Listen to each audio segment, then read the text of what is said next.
Šiandien pabandysim pasidaryti 9 bilieto praktinės dalies užduoties atlikimo įrašą ir tai yra tikrai svajonių bilietas. 9 bilietas būtų tikrai laimė išsitraukti. Tai yra bilietas, kuriame užduotis suformuluota 4-5 metų vaikui.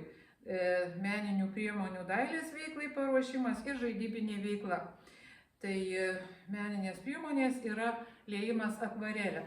Kaip ir visų kitų užduočių. Pats pirmasis etapas yra to žmogaus, kuris atvyko vertintis išvaizdą. Tai yra, ar jo plaukai surišti, ar nėra čia kažkokių tai dalykų, kurie trukdytų rankas plauti, tai yra, ar nėra čia žiedų, kažkokių kabančių apyrankių, net ir laikrodžiai, labai tokie laisvom apyrankėm nepageidaujami. Tai ateinu tvarkingai apsirengusi, susirišusi plaukus ir pirmas dalykas, ką darau, bet kurį bilietą išsitraukus, keliauju plaut rankų. Rankas plaunam pagal tas pačias taisyklės, kurias jau daugelį bilietų aptarėm, bet tai yra taisyklės, kurios dažnu atveju kaip schema kabo rankų plovimo vietoje, į kurias greičiausiai nekreipia dėmesio, bet tai yra jums labai tokia gera kelrodė. Procedūros trukmė nuo 40 iki 60 sekundžių, to tokio tinkamo profesionalaus rankų plovimo ir veiksmai. Tai pirmas veiksmas yra koks. Mes paleidžiam vandenį. Paleidžiam vandenį tokį, kad būtų neblogai, kai sakoma, tas rankas plauti. Ne per šaltą, ne per karštą, kad jis būtų toks malonus, susidriekinu ir tik tai ant sudriekintų rankų dozuoju plovimo priemonę. Plovimo priemonė. Ne dezinfekantas, plovimo priemonė. Tada atlieku visus šitus veiksmus, kurie leidžia plovimo priemonę padengti pilnai tiek rankų delnus, tiek išorinę pusę, tiek tarpupirščius, visur, kur čia labai kruopščiai šitus veiksmus atlieku, vanduo bėga, aš jo negailiu ir tada nuplaunu tekančių vandeniu. Tai visa ta tarša, kuri yra ant mano rankų, nes aš galbūt buvau ten kažkur tai autobuse važiavau, kažkur turėklus buvau suėmus, bet jinai nukeliavo į kanalizaciją. Dabar mano rankos švarios, bet šitas, krano uždarimas nešvarus. Tai aš su švariom rankom neimu ir vandens nestabdau, imu sausinimui popierinius rankšluostėlius. Jau nekartą sakėm, darbuotojai rankas sausina tik tai vienkartiniais popieriniais rankšluostėliais, tai yra higienos normos reikalavimas ir jau kuomet turiu panaudotus rankšluostėlius, stabdau vandens bėgimą, jokių būdų tokių rankšluostėlių vėl nesausinu rankų. Viskas. Aš jau užteršiau šitą rankšluostėlį, nes va tą nešvarę vandens krano dalį paliečiau, metu į šiukšliadėžę ir einu atlikinėti užduoties. Mano rankos švaros, aš jau pasiruošusi veikti. Liejimas akvarelė. Tai yra veikla, kuri reikalauja tam tikrų priemonių ir jas mums reikia susikomplektuoti. Tai pirmas dalykas, reikalavimas yra stalą uždengti neperšlampamą drėgmei atsparia staltiese, vandeniui atsparia danga. Tai kokį stalą dengti tą vandeniui atsparia danga. Tai irgi reikės mums apgalvoti, ką mes rasim toj bazai. Tai vėlgi prisimenam higienos normos reikalavimą. Vaikas turėtų sėdėti ant baldų atitinkančių jo ūgį ir rodiklis yra koks. Vaikas sėdi ant kėdutės, pilnai remiasi pėdą į grindis. Tai turim minty, kad čia užduotis 4-5 metų vaikui, reiškia prie didelio stalo jo negalim sodinti. Kitas kriterijus, kad jo alkūnė sulenktos 90 laipsnių kampu, taip ir pasideda ant stalo. Jam nereikia jų užkelt, nereikia susmegtinai. Tai parenkam pagal vaiko amžių jam vietą, kurioje jisai saugiai sėdės ir dengiam tą specialia vandeniui atsparia danga. Tai šiuo atveju, tarkim, kad tai yra šita danga, padengiau stalą, prie kurio vaikas saugiai sėdės. Dabar man reikia parinkti priemonės. Priemonės akvareliai yra visų pirma popierius. popierius akvareliai lieti turi būti specialus. Kuomet mes ruošiam vietą tapybai guašu, sakėm, kad guašu geriausia tapyti ant vatmano arba ant kažkokio kartono. Tas išdauginimo aparatų popierius netinka. Lygiai taip pat netinka išdauginimo aparatų popierius ir liejimui akvarele. Turime specialų liejimui akvarele popierių, kuris yra specialios tokios grubesnės struktūros. Tai vėlgi ir storis jo yra didesnis, toks jau primena beveik kad ir kartoną, tokį storą vatmaną. Ir ta tokia nelygus paviršius, bet grublėtas. Kodėl? Tam, kad čia užsilaikytų šiek tiek drėgmė. Tai aš parenku būtent akvarelės liejimui tą popierių. Tada imu akvarelės dažus. Akvarelės dažai jau irgi turi būti parašyta, kad tai yra akvarelės dažai. Gali būti naudojami įvairiai. Tai vienas dalykas, sakykime, gali būti naudojami jie tokie, kokie yra, neskiedžiant. Tuomet vaikas išgaus sodrias spalvas. Tai jeigu aš turiu akvarelės dažus, tai man juos reikia šiek tiek atgaivinti. Tai aš turiu vandens indelį, turiu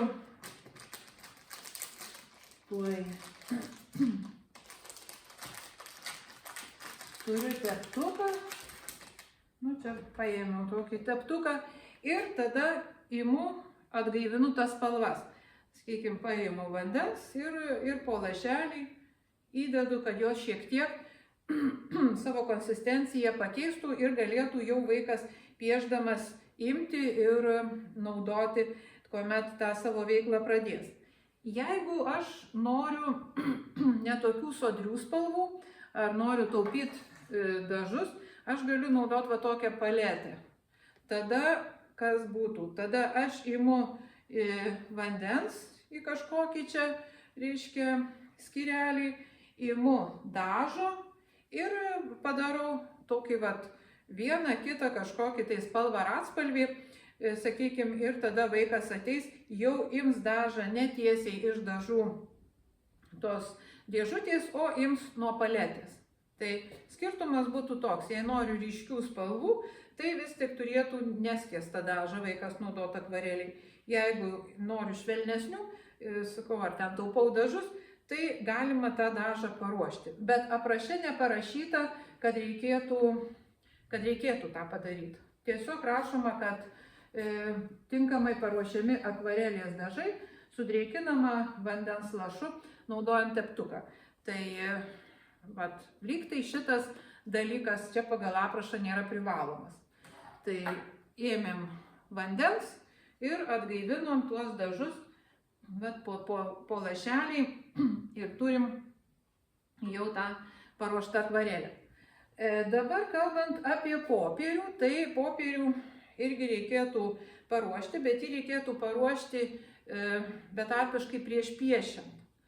Tai yra, reikėtų jį sudrėkinti ir kalbant apie tą sudrėkinimą, sudrėkinimui naudojam kempinėlę. Tai gali būti tokia kaip ir indų kempinėlė, kaip drėkinam, tai tiesiog irgi imam kempinėlę, sudrėkinam jos, reiškia, tą paviršių, nebūtinai, kad ne visa persismelktų drėgme, sudrėkinam ir pereinam tuos taip lapus, kad užsiliktų drėgmė tame rupiame lapo paviršiuje.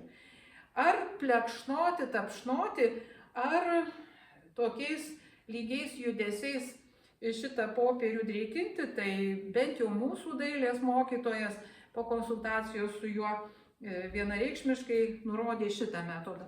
Sudrėkinti kempinėlę ir tolygiai pernelyg nespaudžiant, tą drėgmę paskirstyti, tokiu būdu užtikrinant jau tinkamą lapo paruošimą liejimui.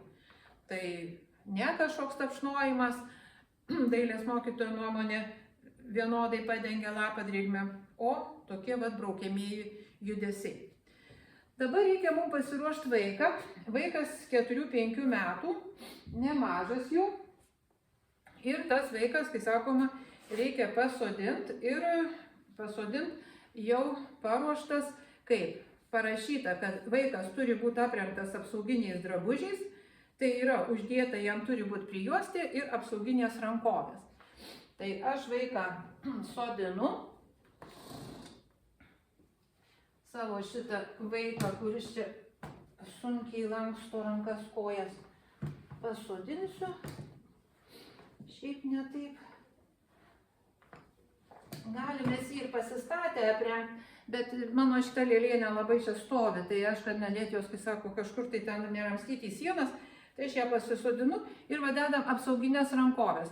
Apsauginės rankovės čia mūsų yra pasiūtos, siuvimo mokytoja pasiuvo, galbūt ten baziai bus kitos, bet dedam būtinai va šitą apsaugą, apsauginės rankovės dedamos ant abiejų rankų ir ant vienos, ir ant kitos. Ir dedam apsauginė prijuostė. Apsauginė prijuostė, šiuo atveju aš turiu tą tokią vienkartinę, dar net irgi pagal dydį netinkama vaikui, bet apsauginė prijuostė gali būti vienkartinė, gali būti daugkartinio naudojimo, jinai turėtų būti nelaidi drėgmei. Tai imu tą prijuostę, čia jau tikrai negeriausias variantas mano, bet simboliškai taip. Uždedu tą prijuostę.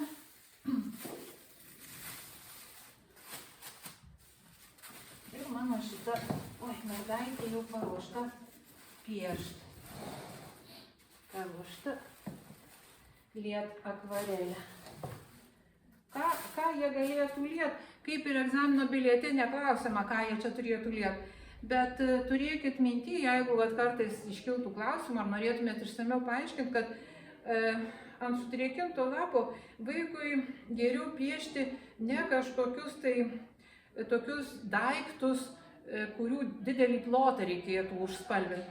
Geriau piešti tokius daiktus, sakykime, medžio šakelę, kad ir eglės šakelę. Tai yra tiesiog, paėmus kažkokio dažo, nupiešti šakelę, dar paėmėm dažo, nuo to šakelės čia atsiskyrė kažkokie tai mažesni tokie šakeliukai. Ir tada labai gražiai pasimato tas akvarelės efektas, tai yra tas brūkštelėjimas šitų drėgnų, sudrėkintų tokių lapų. Jisai neapsiriboja tokių griežtų kontūrų, o po truputėlį tokie kaip mini spygliukai, tokie, reiškia, išsiskirsto pagal to popieriaus tekstūrą, pagal ten tą drėgmę. Ir tada vaikui matosi tas visas būtent akvarelės grožis. Tai 4-5 metų vaikas dar sudėtingų liejimo akvarelę tikrai nepadarys. Tai tam, kad suvokti tą techniką, kaip pavyzdį būtų galima pateikti tokios, sakykime, šakelės, eglės šakelės piešimą.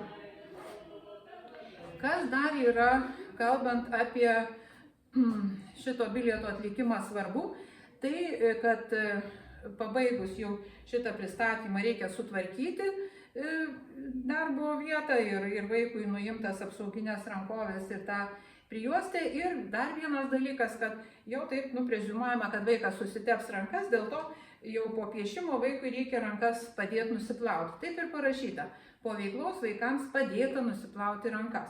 Tai tiesiog, ką galim pasakyti, kad vaiko rankų plovimui vanduo neturėtų būti nei per karštas, nei per šaltas. Jam tokia draugiškiausia būtų 37-42 laipsniai temperatūra. Tai vėlgi kitas dalykas, kad 4-5 metų vaikas vis tik rankas turėtų plauti vaikų rankų plovimui pritaikytoje vietoje, tai ten būtų jam žemiau ta praustuvė nuleista. Jeigu tokių galimybių nėra, tuomet prie aukštai įrengtos praustuvės jau tokiam vaikui reikėtų naudoti pakopėlę, laiptelį, kad jis galėtų plauti rankas patogiai, ar ten savarankiškai, ar su didelė pagalba, priklauso be abejo nuo vaiko raidos, bet pagal egzamino bilietą mums reikia padėti nusiplauti rankas. Tai padėti nusiplauti rankas reiškia, nuimam tą ant rankovės, nuimam tą žiurstelį, tą vaiką, reiškia, tą manekeną, nešamės prie kriauklės ir ten sakoma, gal ten net ir nereikėtų imituoti, galbūt galima tik tai apibūdinti, kokios temperatūros vandeniu plaunam ir kaip tas vaikas prie tos praustuvės stovi. Dėl rankų sausinimo irgi galit čia pabrėžti, kad nusiplovus rankutes vaikas jas gali sausinti ir vienkartiniais popieriniais rankšluostukais ir gali jau naudoti skirtingai nei darbuotojai daugkartinio naudojimo, bet tik tai jam skirtus rankšluosčius, kurie keičiami ne rečiau kaip kartą per 2 savaitės, o šiaip tai pagal poreikį iš karto juos sutepus.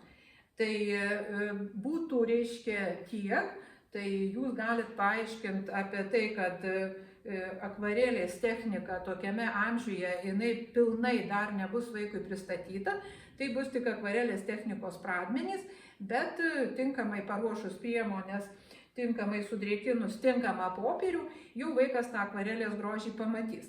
Tai toliau, reiškia, jau aš tam vaikui padėjau nusiplauti rankutes, tada sutvarkiau vietą, viską ten dedu į vietas ir keliauju plauti rankų, nes tas yra parašyta po darbo nusiplautos rankos. Tai irgi visur sakėm, ar klojau lovelę, ar serviravau stalą, ar ruošiau kažkokias priemonės meno veiklai, ar rengiau ten vaiką į laukutį. Prieš ir po plaunu rankas. Kai kur įsiterpia 3 kartas, sakykim, po nešvarių skalbinių tvarkymo, nuvilkus nešvarius skalbinius, dar įsiterpia vienas rankų plovimas į 7 bilietą. Bet čia irgi jokių būdų nepamirštam. Tada nusiplovus rankas, jau einu prie antros tos dalies, tai yra žaidybinė veikla. 4-5 metų vaikui žaidybinė veikla žaisti patalpoje ir lauke. Tai jau esam, sakoma, pradėjusios apie raidą kalbėti, tai reikalavimai, kad ta parinkta žaidybinė veikla atitiktų vaiko raidą, tai pagrindinis dalykas, kad jinai būtų saugi vaikui ir be abejo, kad visos nepristatinėtume tą patį, sako, ten 3 bėga, ar valgoma, nevalgoma. Tai 2 tokie, sakykime, būtų praktinės egzamino užduoties etapai, vienas susijęs su vaiko paruošimu meniniai veiklai, kitas susijęs su veiklomis lauke ir patalpoje. Ir tą reikia padaryti per 2 valandas, kai ką pakomentuojant, galbūt atsakant į klausimus ir tinkamai parenkant priemonės. Tai tiek, iki.